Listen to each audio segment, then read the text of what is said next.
বন্ধ করা, নাগরিকদের প্রতিটি এদেশের মানুষকে একটি সুন্দর, একটি নিরাপদ একটি রাষ্ট্র প্রতিষ্ঠা করা, এটাকে আমাদেরকে অব্যাহত রাখতে হবে। এই কাজে আমাদেরকে মনোযোগী দিতে হবে এবং এই কাজ যেই করতে চাবে তাদেরকে আমরা সকলেই সমর্থন দিব।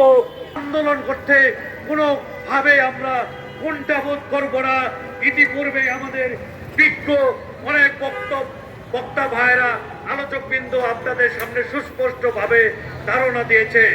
বন্ধুরা আমার, আপনাদের বলতে চাই, এদেশে একটি মারাত্মক বিষ পুরা রয়ে গেছে। বিগত সরকারের সময় এক সরকার প্রধান, তিনি শান্তিতে নোবেল বিজয়ের জন্য এবং বিশ্বে একটি সুনাম অর্জন করার জন্য যেটি ভুল সিদ্ধান্ত নিয়েছিল, তার ব্যক্তির স্বার্থে এই জাতির উপর একটি বিষ পুরা স্থাপন করে গেছে। এটা আজকে আমাদের দেশি এবং বিদেশি ভাবে আমাদের একটি সমস্যা সৃষ্টি করেছে। সেটা হলো রোহিঙ্গার বিষয়।